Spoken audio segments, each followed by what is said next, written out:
रत्नागिरी में राष्ट्रीय स्वयंसेवक संघ ने यातायात नियमों के प्रति जागरूकता फैलाने के लिए एक विशेष अभियान चलाया। स्वयंसेवक सड़कों पर उतरकर नागरिकों को यातायात नियमों के पालन का संदेश दे रहे हैं। शहर के मारुति मंदिर क्षेत्र में पोस्टर और बैनरों के जरिए सुरक्षित ड्राइविंग के महत्व को बताया जा रहा है।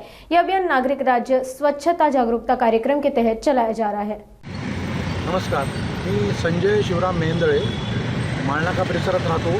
राष्ट्रीय स्वयंसेवक संघाचा स्वयंसेवक आहे आणि राष्ट्रीय स्वयंसेवक संघाची हनुमान तरुण प्रौढ व्यवसायी शाखा जी आपल्या स्टेडियम परिसरामध्ये भरते त्या शाखेचा मी स्वयंसेवक आहे।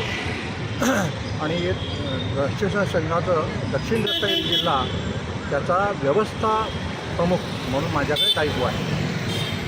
आज आमच्या शाखेचा उपक्रम असा आहे की नागरी शिष्टाचार या संदर्भामध्ये जनजागृती करावी आणि विशेषतः वाहतुकीचे नियम लोकांनी पाळावे, त्यांना त्याची जाण करून द्यावी आणि त्यांना ते पाळण्यासाठी उद्युक्त करावं। या दृष्टीने सकाळी 9:30 वाजल्यापासून ते 10:30 वाजेपर्यंत असा फलक घेऊन आमचे स्वयंसेवक हे जनजागृतीसाठी शहरातल्या मोक्याच्या परिसरामध्ये म्हणजे मारुती मंदिर परिसरामध्ये उभे राहणार आहेत।